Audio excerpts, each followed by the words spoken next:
இன்றே டவுன்லோட் செய்து உங்கள் ஃபேவரட் ஷோக்களை என்ஜாய் பண்ணுங்க. மாமா, உங்களுக்கு ஒரு விஷயம் தெரியுமா? என்ன மாப்ள? இந்த மாதிரி டைனிங் டேபிள்ல உட்காந்து சாப்பிட்டா புவர் டைஜஷன், இந்த ஆசிட் ரிஃப்ளெக்ஸ், பேக் பெயின், முக்கியமா பயங்கரமா வெயிட் போட்டுருமா, ஒபிசிட்டி. நீங்க சொல்றது உண்மைதானா மாப்ள? ஆமா மாமா, இன்னைக்கு காலையில நியூஸ் பேப்பர்ல கூட போட்டிருந்தாங்களே, நீங்க இதை பார்க்கல? ஓ மாப்ள, நானும் இங்கே வரேன். நீங்க கீழே உட்கார்ந்து சாப்பிட்டாலும் சரி, இல்ல வாசல்ல உட்கார்ந்து சாப்பிட்டாலும் சரி, உங்க கூட தான் சாப்பிடுவேன். நானும் கீழே போய் உட்கார்ந்து சாப்பிடுறேனே. மாமா, நானும் அங்க வந்துடுறேன்.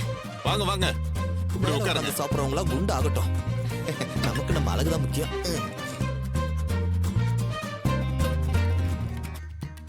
ரேவதி, நீ எங்க போற? இங்கேயே உட்காந்து சாப்பிடு. என் புருஷன் கீழே உட்காந்து சாப்பிடுறப்போ நானும் கீழே உட்காந்து சாப்பிடுறேன். அப்படி சொல்லு ரேவதி.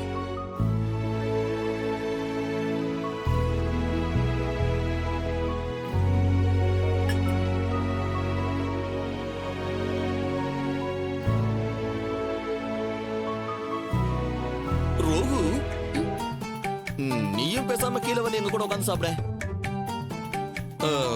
நான் சொல்லிதான் உனக்கு தெரியணும்னு இல்ல, நீ ஏற்கனவே பூசின மாதிரி தான் இருக்க. ஏங்க இப்படி எல்லாம் பேசி பயமுறுத்துறீங்க? நான் வெயிட் பண்ண ரொம்ப அசிங்கமா இருக்கும். இருங்க, நானும் வரேன்.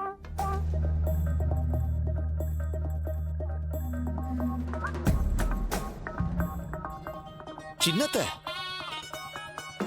நீங்க அங்க உட்காந்து சாப்பிடுறத பார்க்கும்போது எனக்கு என்னமோ நீங்க ரொம்ப வெயிட்டா இருப்பீங்கன்னு தோணுது. நீங்க சதை போட்டு இன்னும் வெயிட் ஆயிட்டீங்கன்னு வச்சுக்கோங்களேன். நீங்க எப்படி இருப்பீங்கன்னு கற்பனை பண்ணி பார்க்கும்போது எனக்கு சிப்பு சிப்பா வருது. அப்படி பார்த்தா ரொம்ப அசிங்கமா இருக்கே. என்ன சின்னத்த, கற்பனை பண்ணி பாத்தீங்களா எப்படி இருக்கீங்க? அக்கா, எனக்கு சாப்பாடே வேணாம். ஏண்டி? அவன் சொன்னதை கேட்டதுக்கு அப்புறம் எனக்கு சாப்பிடணும்னே தோணலக்கா. சின்னத்த, வாங்க சாப்பிடுவோம். சின்னத்த எவ்வளவு வேகமா போறாங்கன்னு பாருங்க.